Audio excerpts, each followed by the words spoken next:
பாரத தேசத்தில் உறையும் 5 நாதன் என்ற திருநாமம் கொண்ட தெய்வங்களுக்கும் பஞ்சநாதன் என்று அழைக்கப்படும் தேவலோகத்திற்கும் தெய்வங்களாய் விளங்கும் மூர்த்திகளுக்கும் ஜெய மங்களம் நித்யா சுபமங்களம்.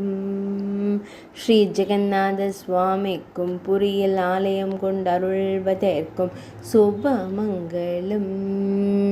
ஸ்ரீ பத்ரிநாத மூர்த்திக்கும் பதரிகாசிரமத்தில் ஆலயம் கொண்டு அருள்வதற்கும் ஜெய மங்களம் நித்யா சுபமங்களம்.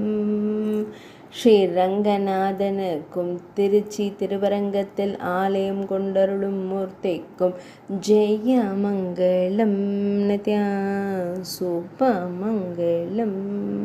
ஸ்ரீ கோவர்த்தனகிரிநாதன் என்று அழைக்கப்படும் ஸ்ரீநாதனுக்கும் கோவர்த்தன மலைப்பகுதியில் ஆலயம் கொண்டு அருள்வதற்கும் ஜெய மங்களம் நித்யா சுபமங்களம். ஸ்ரீ துவாரகை நாதனுக்கும் குஜராத் மாநிலம் துவாரகை பகுதியில் அரசாட்சி புரியும் பகவான் ஸ்ரீகிருஷ்ணருக்கும் ஜெய மங்களம் நித்யா சுபமங்களம்.